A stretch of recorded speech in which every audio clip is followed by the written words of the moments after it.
Tony! Episode 366. System activate. This is NetHeads with Will Wilkins. It's a tech podcast. But we are a ton cooler than your typical geek. You guys rock. And now, here's Will.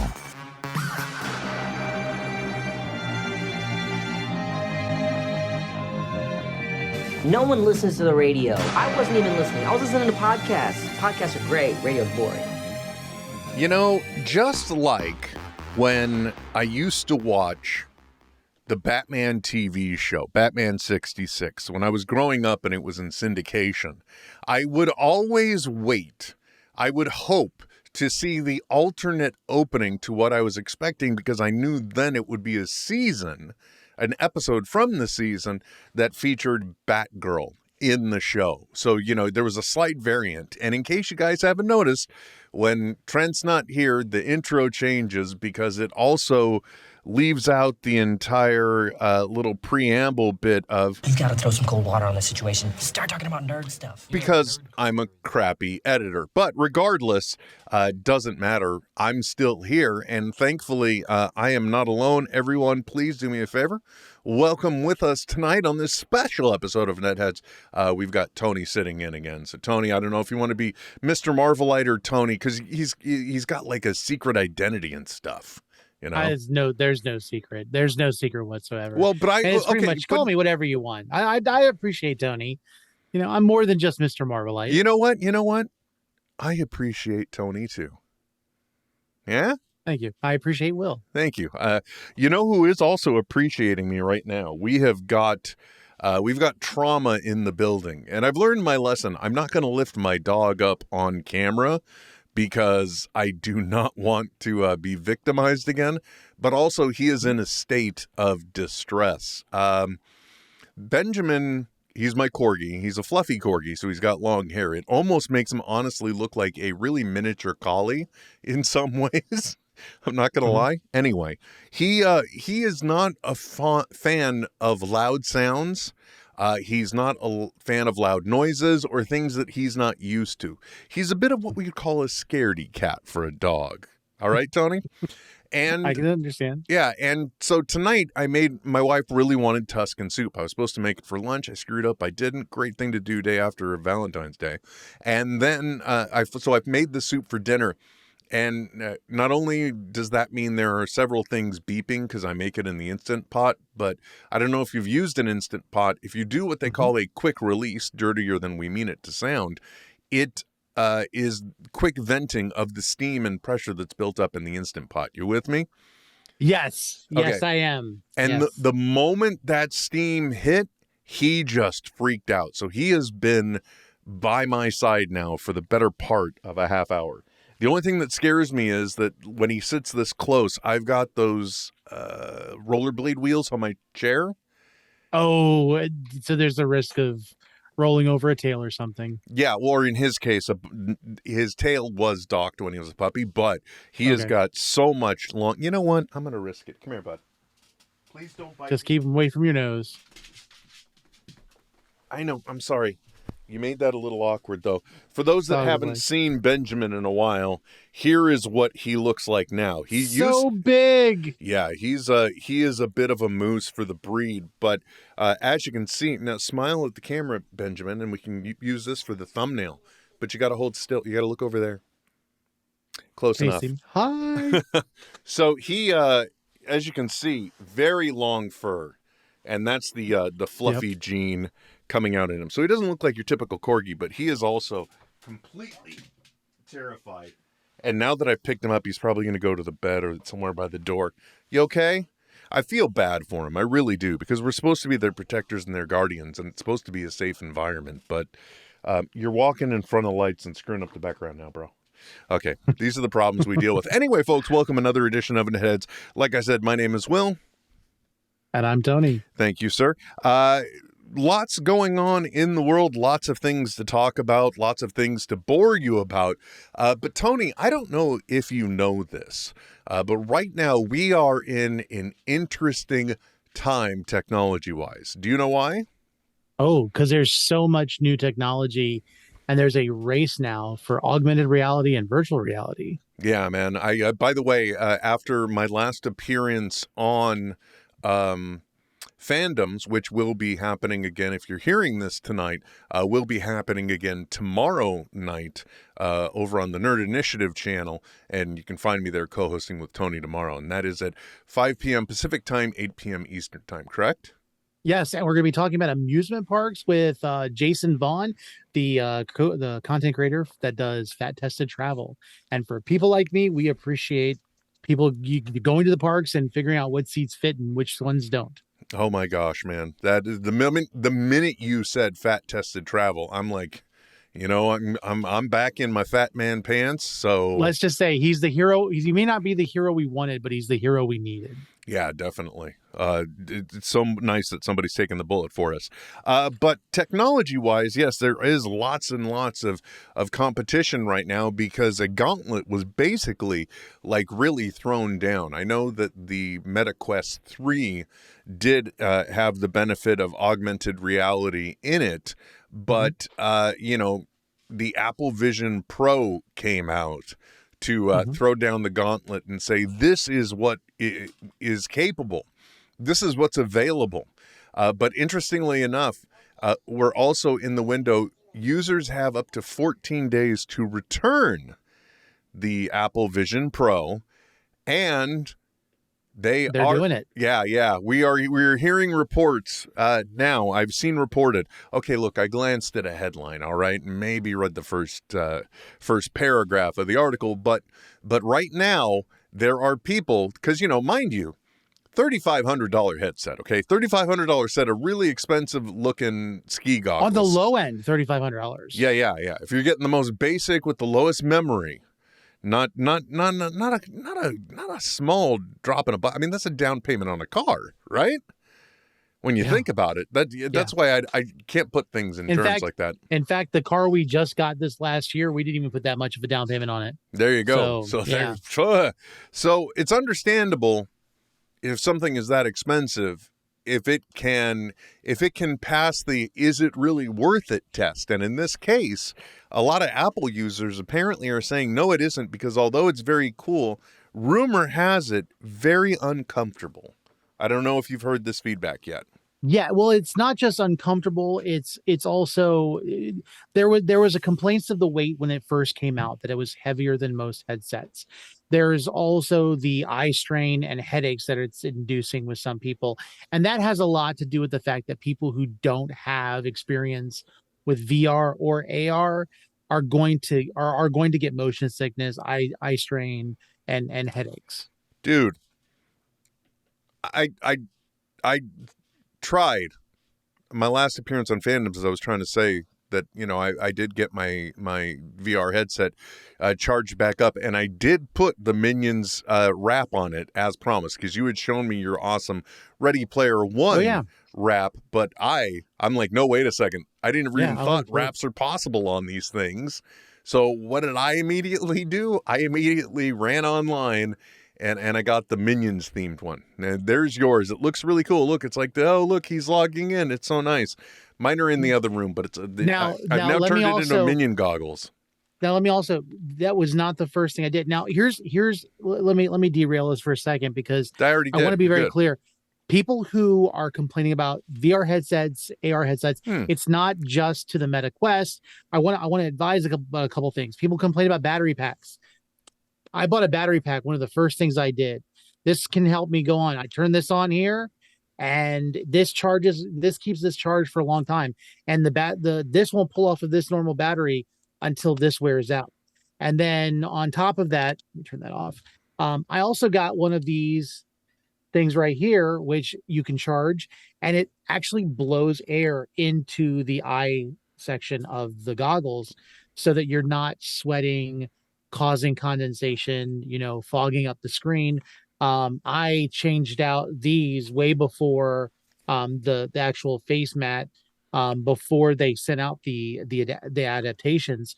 So there are things that you can do to make it more comfortable, and to make it more feasible. But no matter where you are in your your VR AR journey, you're going to have to do it slowly. And a lot of people who are probably sending their stuff back are doing it because they're jumping right in.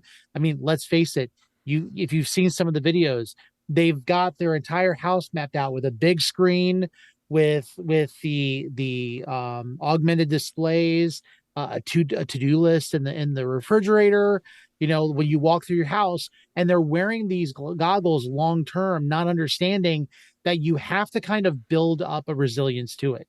When I first got the when it was the Oculus Quest, the Meta Quest, I remember the first thing I did, I almost face first planted into the ground because I decided to do the ISS, the space station, the free tour thing, and was so discombobulated, if you want to say it, from the actual experience, that I lost my center of gravity, and motion sickness and headaches are kind of on par with the technology. Well, especially in a situation described right there, because not only is there the actual depth of field, your vision's distance from the screen, but then it's creating an artificial depth perception as well with the video pass-through of the world around you. So, you know, your eyes are still just looking at something that's inches away from them, but, you know, giving the impression of, oh, it's off in the distance and now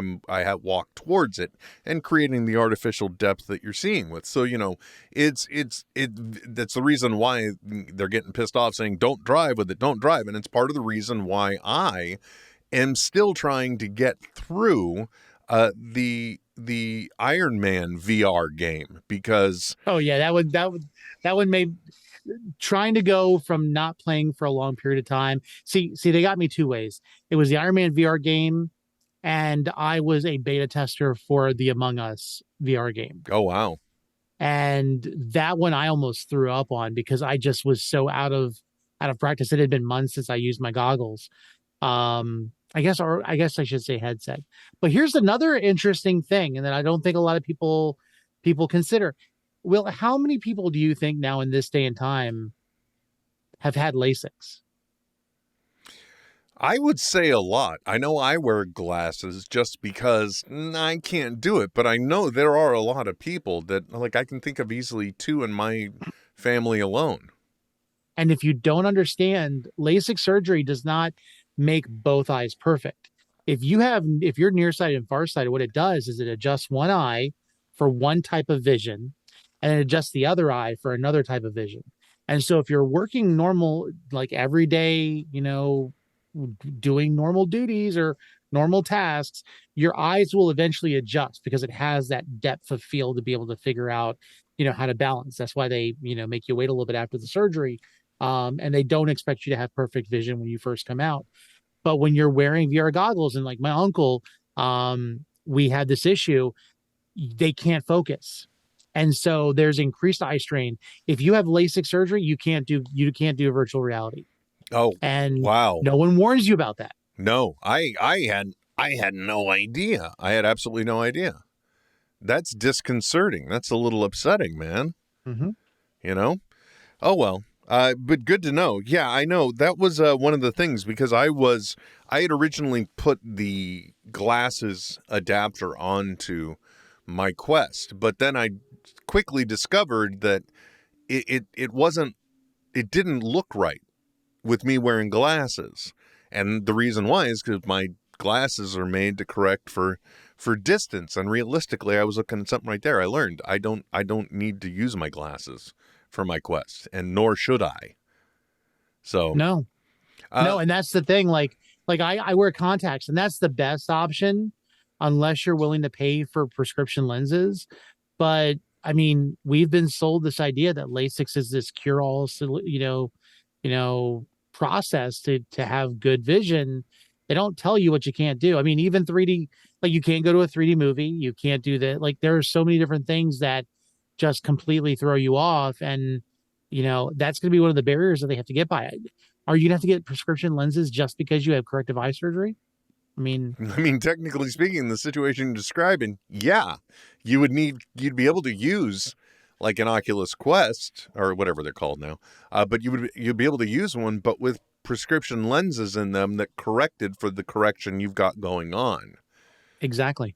Oh God, I'm going to get a nosebleed trying to figure that one out.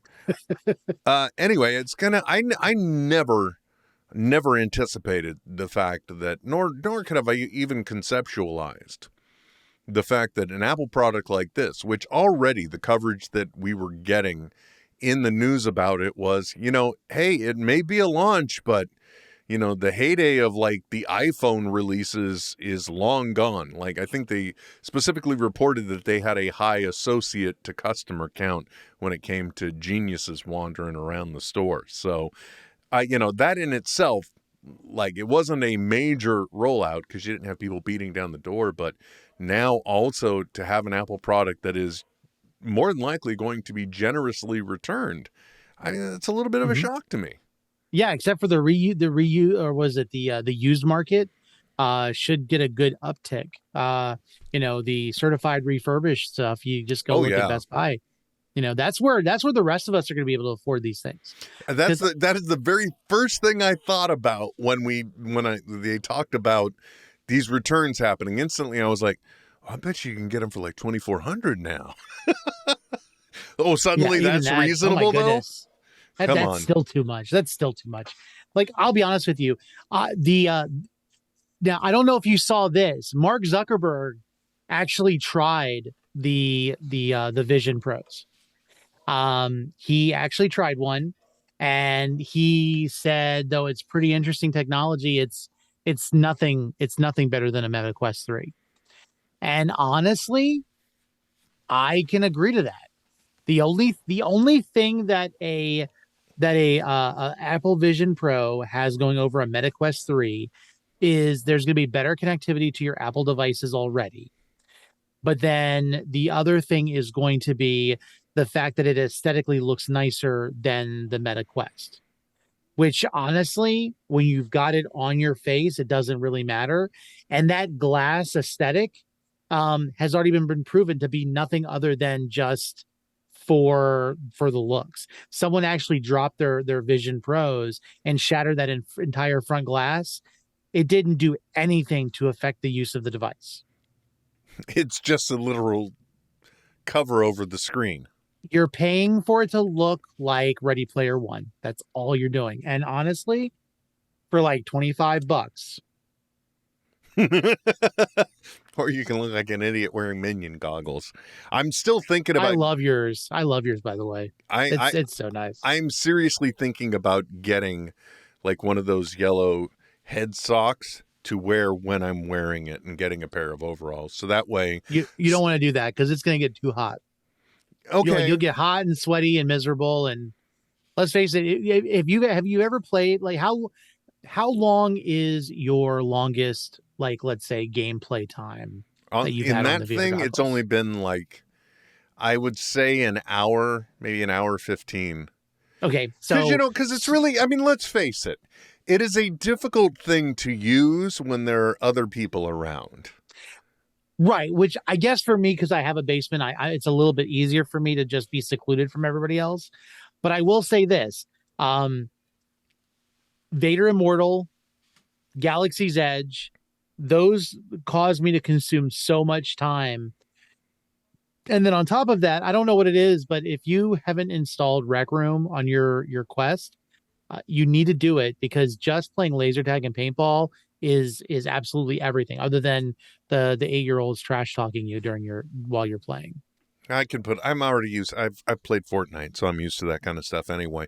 Actually, I don't know that I have Rec Room on mine. I know it's free, but I believe I've also, as a point of contention from before, I believe I've friend requested you. Yeah.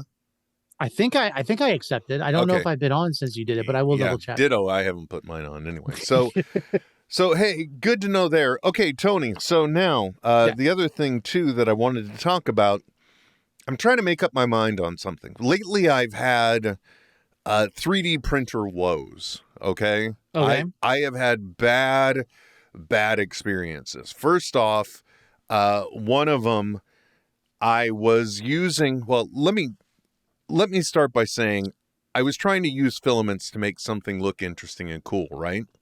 And then afterwards, I discovered one of them basically said, hey, you know what? We really recommend a 0.6 millimeter nozzle instead of a 0.4 for this to ensure you don't avoid jams. And I found that out way too late. So I took one printer out of commission completely, right? And then before I had made that discovery, I had switched, or I just had built up in another one, and my gears got all gunked up, and I ended up having to put in a new hot end that I've been putting off putting in. In other words, it was a big challenge to bring you what I'm trying to bring you today. And honestly, at our age, getting your gears gunked up is pretty much an everyday thing. Yeah, man, and it's just embarrassing too. So last week on the show, I had basically premiered, if you will, the latest in my line of pointless robots to own. These are ortomies, okay? They're just little blocks. That's all they are. They make little noises. This one is scared because of the way he's shaking. But this is it. This is what they do. So they just sit there. They are a true desk robot because it's really not easy to travel with. It doesn't do anything. It doesn't move. So last week, I had an idea. And my first idea, and this is the filament that got me into trouble, but I'm like, what is the one thing that would be like a good contrast to technology just sitting on my desk? And I figured, you know what? What if you oh, sorry, dude. Yeah, it has traction issues. But what if you put and made a little tiny pedestal? Roman column pedestal? That's right? Funny. And then you're like, oh, but wait a second. What if you also had like that black glitter one, so that way you could have a nice contrast and pop against the purple one? Because that's see the filament. I'm gonna be honest with you. I don't even know if they make it, but just watching this, what if you made them both into like little piranha plants, like almost like have them like a little pot, and you have two stems, and then they be the little buds at the top. You can even give them like petals and stuff that they can sit on, like they look like little flowers. Oh, that's a clever idea. That's what I was thinking, is that like the next ridiculous project I would probably start on would be modeling things for these. But so far I came up with these columns, which other than busting my printers, working really well. But then I thought, well, you know, I would really like to have them somewhere in the background with the other robots, right? So that way they could all be on the island of neglect and being ignored. But then I thought, okay, well, what if I found something kind of hexagonal to fit in there? Hold on, you call it the island of neglect? Yeah, exactly. Because, you know, it's behind me. It's not like I'm paying attention to anything back here. It's like the island of misfit robots, basically, at this point. Yeah, that's what it's becoming. So the other thing I was thinking is I found these cool hex shelves that you could print out. They print bigger. I sized it down. So that way then, this one would be a good contrast for it, because the black one's just going to vanish on it. But I was thinking this, and I had a tricolor filament that does red, blue, and green, so that way I could have something that would kind of match what this is usually lit up as. And this way they could just be hanging out on the wall. So like that's cool. Yeah, that's well, and that way and it kind of goes with your nano leaf back there. Exactly, and that way also it kind of makes them a part of the same robot area, and more importantly, the columns can easily be knocked over. If these are on the wall, they're never going to get messed with. And they're also going to get forgotten, but that's not. Yeah, because imagine this: you sit them on the actual counter, and then somehow Vector decides to pick them up and throw them off the edge. Well, what I mentioned last week with Trent that I really want to do, there is a file to where you can put one of those robots into, you 3D print basically a new version of Vector's Cube, and that way, the robot could have a toy robot. But then, that's meta. Yeah, exactly. You're getting into too much. Matt Got Hose, interesting name, is telling us he is hyped for Deadpool 3 What are your cameo predictions? Do you think? Oh man. Do you think they're gonna go heavy cameo, or do you think they're actually gonna really just mess with us and not go cameo at all? Oh, I think they're absolutely going to do. They're going to heavy cameo. I don't think it's going to necessarily be the MCU they're cameoing. I think it's literally going to be Wade Wilson going through all of the Fox like MCU or Marvel properties, like killing them off. I really think that's what it's going to be. So you're going to see Fan Four Stick. You're going to see the Fantastic Four from like 2005. I could see them going back and like even like we already saw the hints of First Class. So the only thing that would be hilarious is if like his first order is to actually go back and they use that whole montage of him going back in time and ending the Wade Wilson of X-Men Origins. Like they actually put that in as part of the actual movie for Deadpool Wolverine. Well, that's the interesting thing about what it looks like is it's an entire movie that's an expanded script of that idea, right? Exactly. Except for the whole part about a cuddling baby Hitler. Now, what did you think about the Secret Wars comic at the in that one scene when he's laying on the ground? Well, I mean, that's aptly self-referential, but the thing is, I don't believe anything I see in trailers anymore. I don't, because they can do whatever they want. The final product, but they could be sued for doing it. Like no, literally, that case got dismissed. Oh, it did? Yes. So they're not that good because I was gonna put a class action suit against Morbius. Ooh, speaking of which, Madam Web came out, right? Yeah, you mean Morbius 2.0? Yeah, or no Morbius, please. I know that our good friend Marvelous Johnny saw the movie and his review. I want my money back. I want my time back. I want my money back. That'll say enough. I don't know if his article has already been posted on Nerd Initiative, but I know it was scathing. Yeah, I mean, look, I don't trust. And I don't watch any of the Sony properties unless it's like, oh, look, I can watch Venom 2 or 3 here on, for free through some service I'm already paying for. That's the situation I will watch those movies. But I have not seen Morbius. I have not seen, I won't go see Madam Web. I will not even go see Craven. I will not see Craven. Well, let me say this.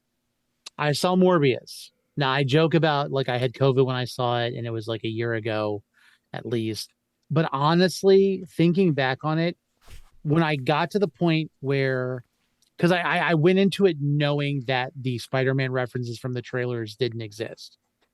So after I got past that initial outrage and I sat and I watched the film and I didn't expect it to be a Marvel film, there were lots of things that I actually really enjoyed in it.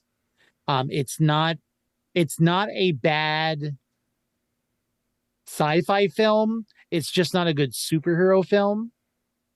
And if you just take it as like some type of B-list horror film or like soft horror, it's okay. This is so much shoe leather you're having to spend to walk us down to a path of Morbius being acceptable. Well, it's because just like Sony, you have to have your will broken to be able to really. I don't understand what the hell they're doing, and I don't understand how they're doing it so bad, but. Well, okay, so Fan Four Stick. Fox had to do another Fantastic Four film, or else they would have lapsed on their contract with Marvel, and the property rights would have gone back to them.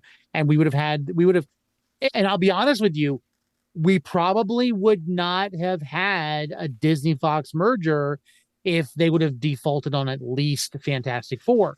But in order to make sure that they didn't default, they made Fan Four Stick. They knew it wasn't a good film, but they made it anyway. What do you keep referring to it as?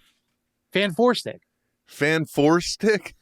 Do you not remember the logo for Fantastic Four? I blocked everything out, man. No. Hold on a second. Hold on. I mean, you got to see that. The whole thing. and he's Unfortunately, I have it because I'm a Marvel shill, supposedly. okay. He can't hear me right now though. Gotta wait for that. Now he can hear me. Fan 4 stick. Okay, I get it now. I understand where you're coming from. For those that don't know, that's or those that aren't seeing it, we're referring to the Josh Trank Fantastic Four movie. Or more like Josh Tank, because that's what his career did after this. Yeah, well, what's really interesting though is if you see, what was the name of the movie he did with Michael B. Jordan? It was like the superhero one. Oh, Chronicle. Which was a great film. Yeah, and if you see Chronicle right before you see Fantastic Four, you see a lot of the same elements and a lot of the same themes kind of played out, at least for the earlier part of the film. And so, that again, it just leaves a question, what the hell? But speaking of Fantastic Four, look. Did Trank stay for the whole film, or did he? I thought he Christian bailed out of it. I don't know if he did or not. I don't know. If only we had some massive interconnected web, if you will, of computers that we could reference for that.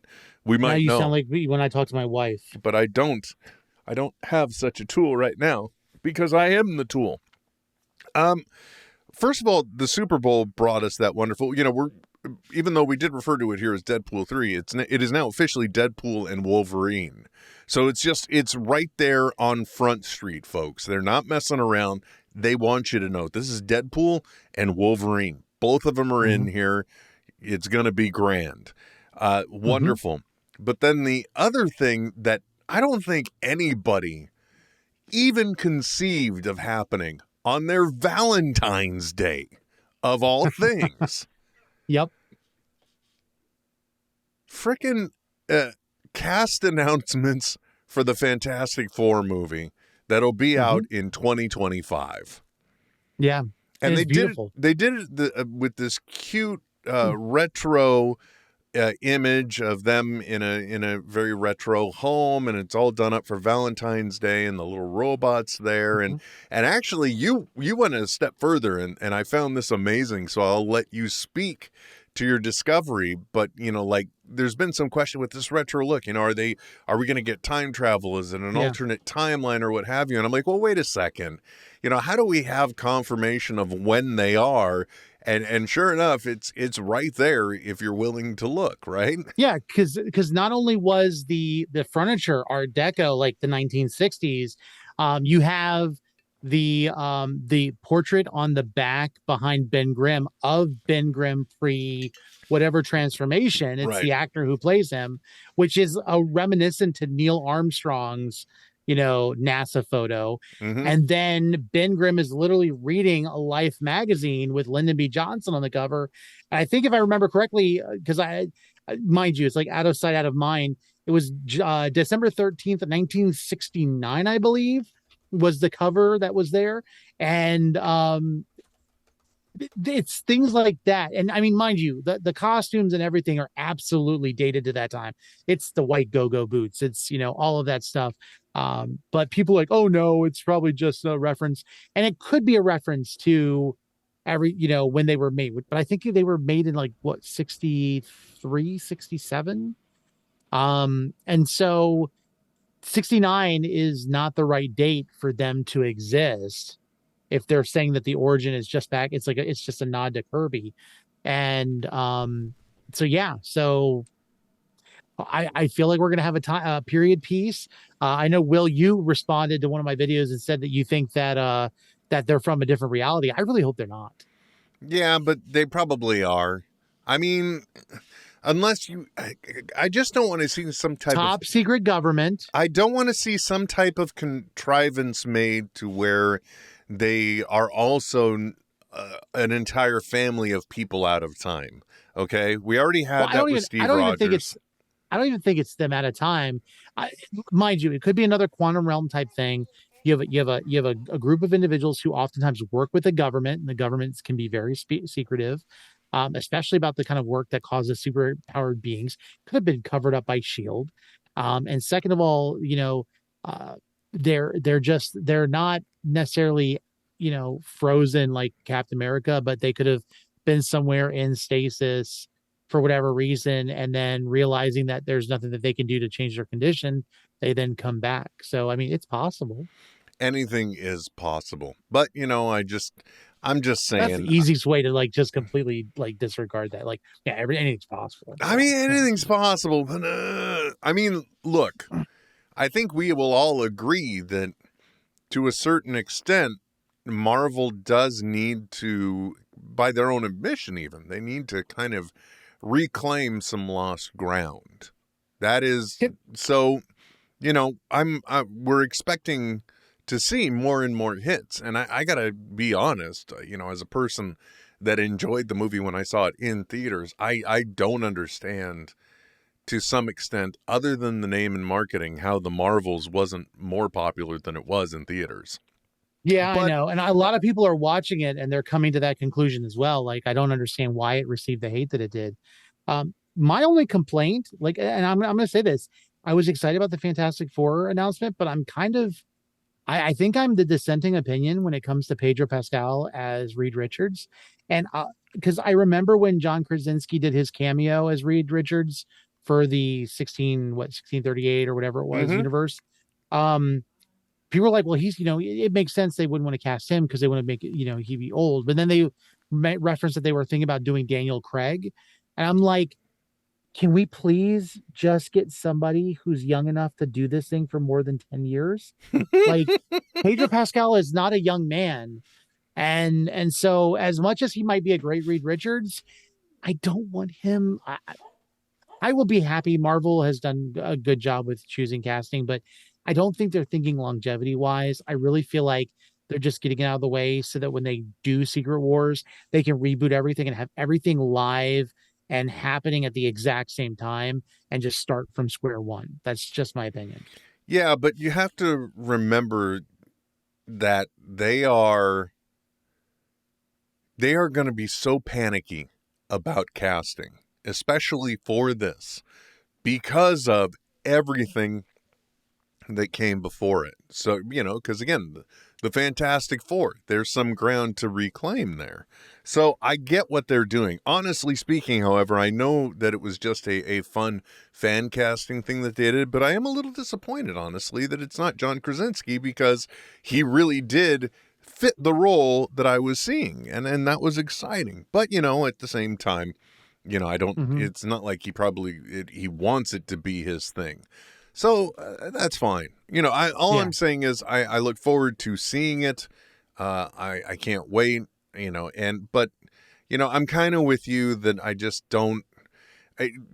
Doesn't Pedro Pascal have too much work already? You know what I mean? Isn't he? Well, in the sense of like success, yes, I could say he has a lot of stuff. Like, my mentality has always been this: let's bring in some no names and let them really lean into the characters and become a household name. Like I remember this. Hugh Jackman was not a well-known name when X-Men first came out.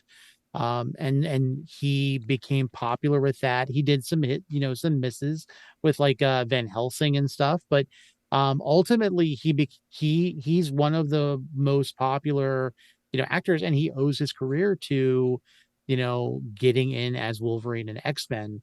But if you really think about Pedro Pascal's work, could you really call it work?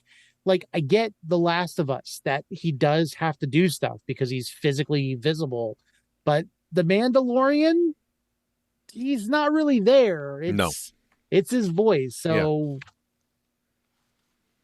It's a good voice, but I wouldn't call that so much work as the rest of it is. Yeah, we'll see. We'll see what comes of it. I honestly speaking, I just hope, and I apologize that I don't know the name of the actor, but I just want somebody to say to either Ben Grimm or the Thing in this movie, like, they just call out cousin to him, because his character is on. He plays a character on the Hulu original, or I don't know what FX original, The Bear. The Bear, yeah. And they just like cousin, and that's what they say to get his attention. And I would love that nod to be in there, but that's just me being nerdy. It'll be interesting to see because of the.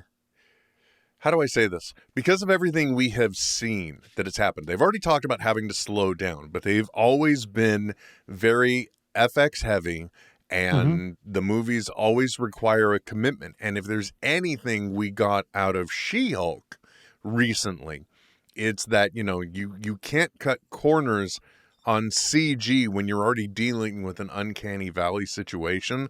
So I'm very interested to see what they do with the Thing. I just hope some of it somehow is practical, so that way it's not all CG lifting. But I don't know how you do that. I really liked the Thing in the first Fantastic Four. I think they did a really good job kind of translating it. It wasn't perfect. I want the big rocky eyebrows. Like, I love the image that they put on that Valentine's post. And it looks like they're going very comic booky. But yeah, I kind of want the Marvel movies to be less spectacle when it comes to CGI. By the way, I'm an absolute idiot, dude. Because I'm like, it'd be interesting to see what they Korg. We've already had Korg. We've already had a Rock Man, so we know that this is. But Cronins are so different. Like, that was the thing. Like Fant Forstick had a Cronin look for Ben Grimm, the Thing. Like, we saw that, and Korg is completely different. And honestly, like, they need to depart from it as much as possible so that we don't take it for granted. I'm just saying, darn it, I stomped right on your joke. Yeah, I just feel like an idiot now, really, because it's like, oh, no, that's already a thing we've seen. They've made living rock people, Will. We know that they can do this. So, pardon me for being dumb. Oh, by the way, I never did get your vote. Which way do you think I should go? I think I really should go the shelves. I like the shelves. Yeah, okay, good. I do like the shelves. But at the same time, I'll have the pedestals around. You won me over when it was the hexagon shape that went with the nano leaf. Like, that did it. I'm all about kind of things translating into each other. Yeah, they'll work really well. I think they'll blend in. Was there any other big entertainment news other than these things that just dropped? I can't think of anything else. Wolverine, Madam Web. We talked about Vision Pros. Hey, you know what? With all this Marvel hullabaloo that's been going on and restructuring and anything, are they still doing the oh God, what was the project? I was just thinking of it.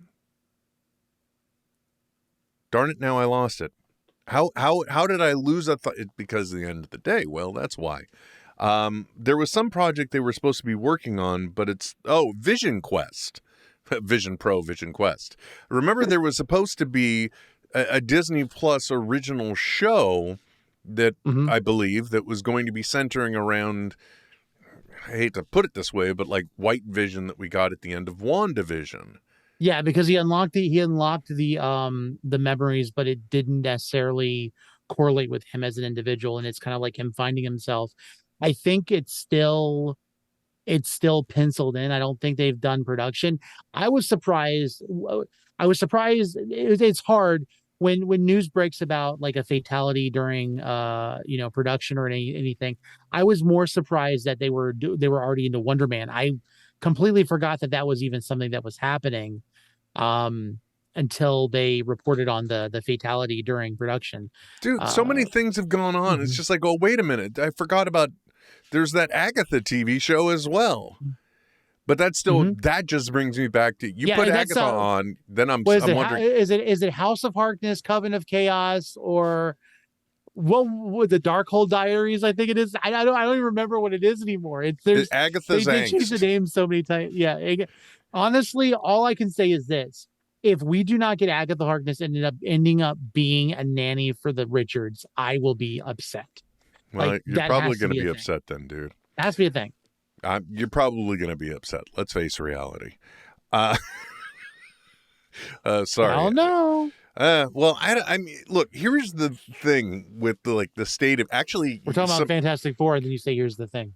Some really good news, though. There is one piece of entertainment news that I just realized did happen. Is that we got news that Percy Jackson has been renewed for a second season. Awesome. The Olympians shall return, which was great because they had. I thought they did a stellar first season, having never read any of the books. I thought that the kid actors did a great job. Wonderful show. And I was excited to hear that there's, more to come. Obviously, another adaptation of another one of the books would be my guess. Like maybe, I don't know, the next one in the series. But they did so many things. Obviously, if it pulls from the material originally did it, but still there were so many clever things in that show that they condensed in there. So I'm glad to hear about that renewal. So it's good to know that some of the Disney money is going somewhere, but I don't know. I'm still of the opinion, and it's probably an imbalanced thing. So, it's the reason why I'm not an executive at Disney, but I just feel like Disney Plus at least needs to have things staged so that way there should always be something new dropping right after something finishes, right? So you go from a Star Wars property into a Marvel property, into a Percy Jackson, into something else. So there's always something in a genre theme coming out. So, your High School Musical, the series, people can have something, but you should always be coming out with some new material. And that's the reason why Netflix is probably both very cash poor, but also very popular. There's always something that's coming out. And I don't know that Disney Plus is really hitting the mark. And lately I've been having the opinion that regardless of what rate I'm paying, I'm starting to think about canceling services until I need them again or they've got content again. So in other words, forget about Netflix. We're going to cut Netflix out, not going to have a Netflix account until there's something on Netflix that we want to watch or hear about. Same thing with I actually haven't been paying for Netflix for a couple months now. Yeah, see? Because you're like, and I've had and listen, I had Netflix as soon as they started. Like I was getting my DVDs mailed to me, and I remember the streaming service was just a bunch of like C-list, D-list junk.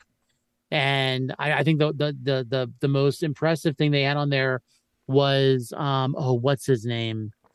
Oh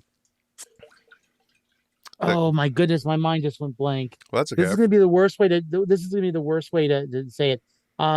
Ender's Game. He was the guy who won the first Formic War. I can't remember his name now. It's Sir Ben Kingsley. I didn't think he was Trevor Slattery in the Marvel universe. So Ben Kingsley did, I think it was called Robot Overlords for Netflix. And if you haven't watched it, it's a great bad movie where basically the robots take over and everybody's on house arrest. Oh, okay. And these kids decide to try to escape. It's very strange. And Ben Kingsley plays an antagonist that is basically, he's the sellout for the robot overlords. He's a human that basically helps keep everybody in subjugation. Okay. But like there were D-list movies like that. Like you probably have never heard of that film before. Nope. Because that's all Netflix had at the time. It was like the stuff that didn't make it to be a Sharknado. And then they started getting international films, and it was only shortly after they stopped really doing more of the DVDs that the streaming service even got good. Like it took a long time, and I remember because you had to have the disc to be able to get into the Netflix streaming service.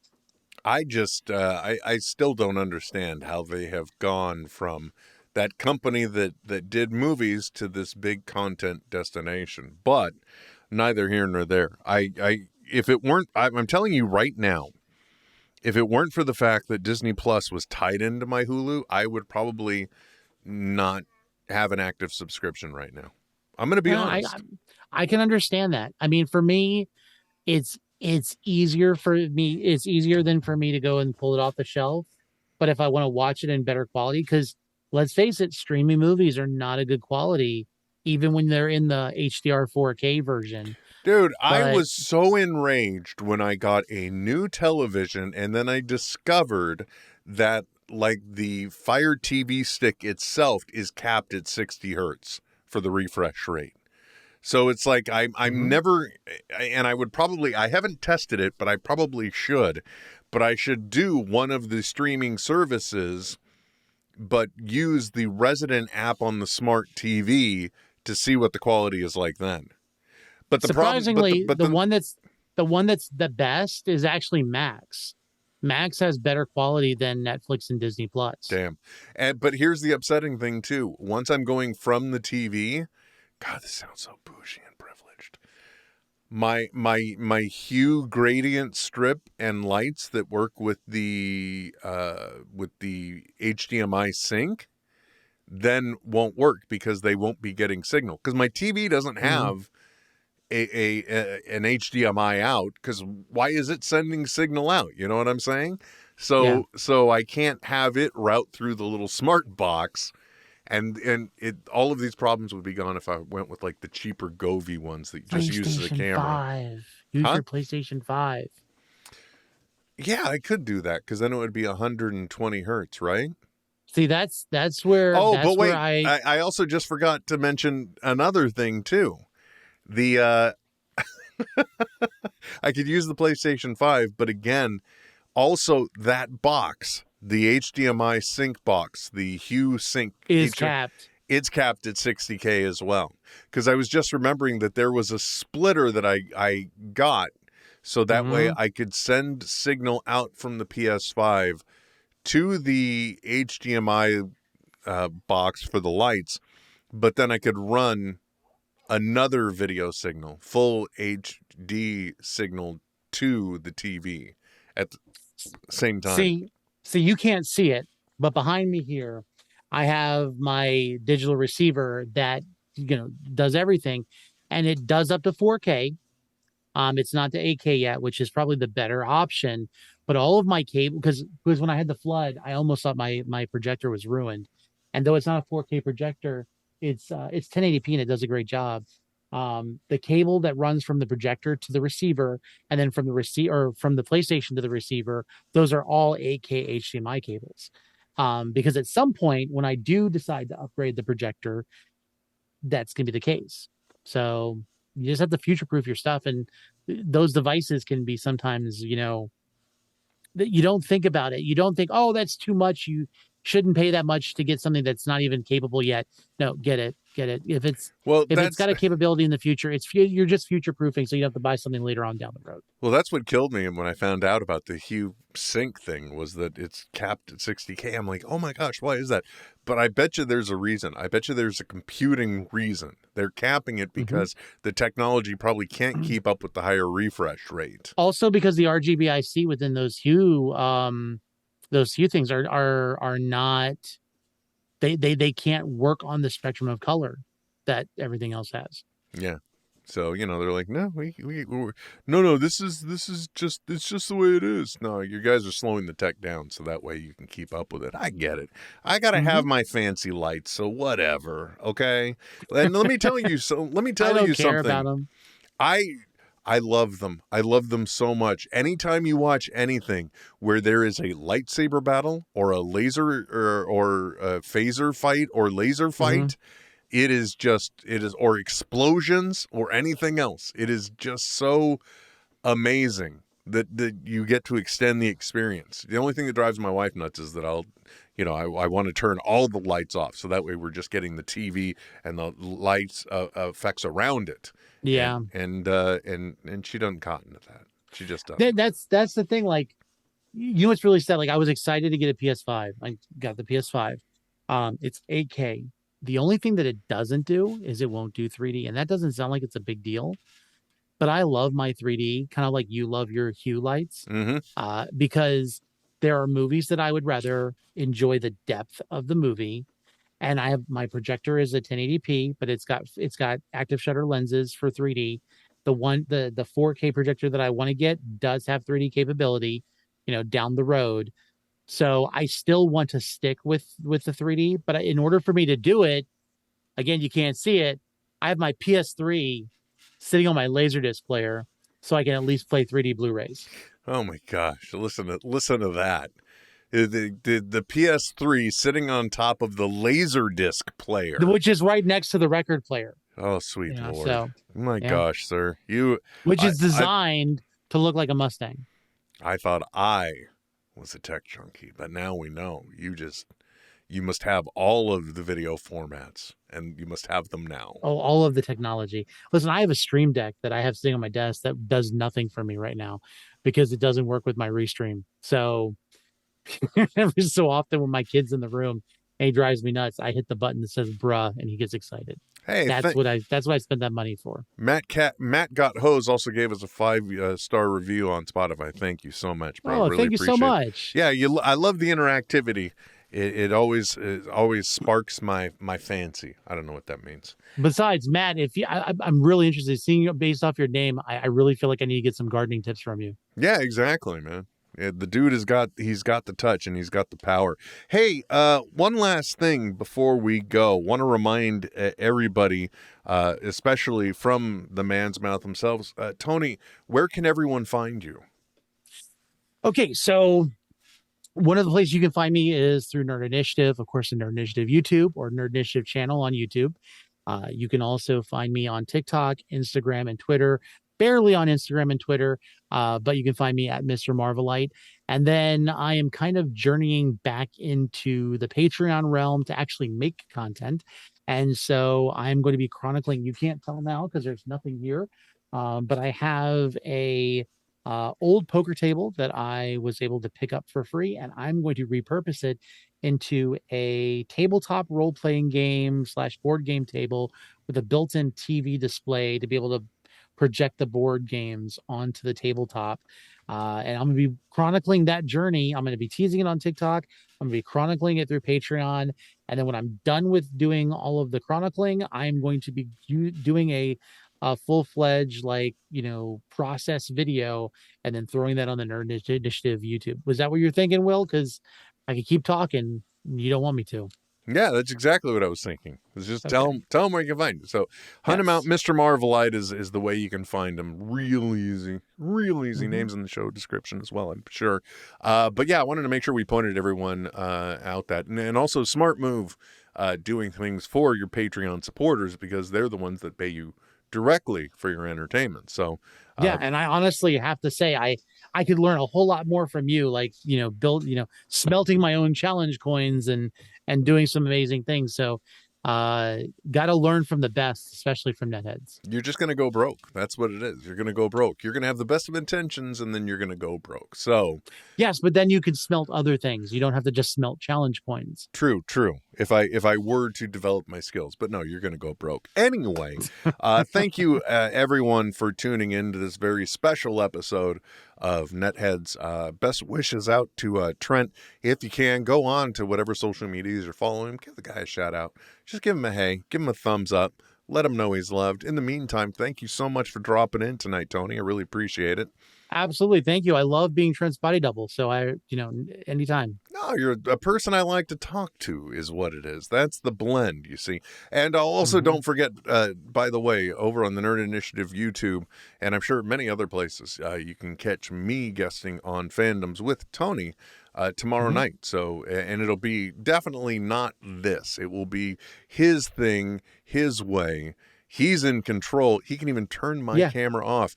But, I will say you're at least doing it right, because I was about to ask Rich to post something up, but I don't have a Rich doing the show. I got all the stream decks for me. By the way, I will say, like, Rich is a lifesaver. The man makes it so easy for me to sit here and actually look like I'm doing things without, like, I can't imagine how stressful this is, you changing the cameras and and everything else. You're doing such a great job. I have to have somebody help me. It's because I can just press buttons to do it. I press the buttons that the things go.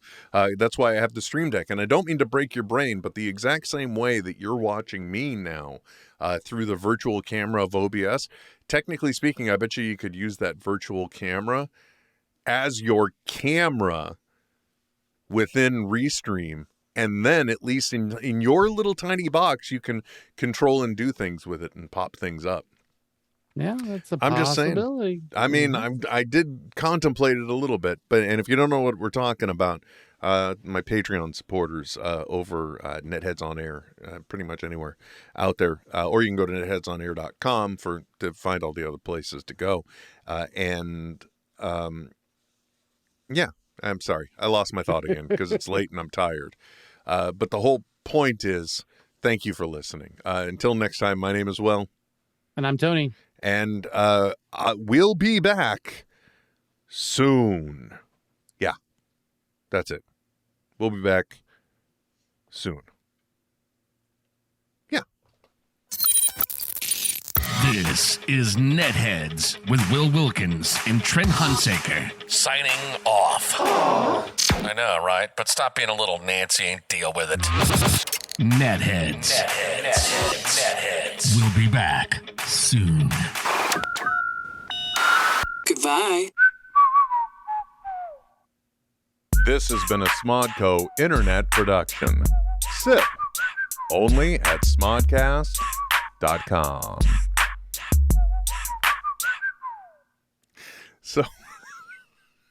So I'm such an idiot. I'm such an absolute idiot. Because I'm sitting here and I'm like, oh, it's so easy. Press the buttons. And then I take the longest time to find the very button that's just right here in front of my face. I was trying to figure out what you're doing because you're sitting there looking down. And you're like, and we'll be back. Soon? Because I'm like, do I press this button? Yeah. So tell us again how easy it is. Oh, great master. Yeah, like school me. Yeah. School me, senpai. School me.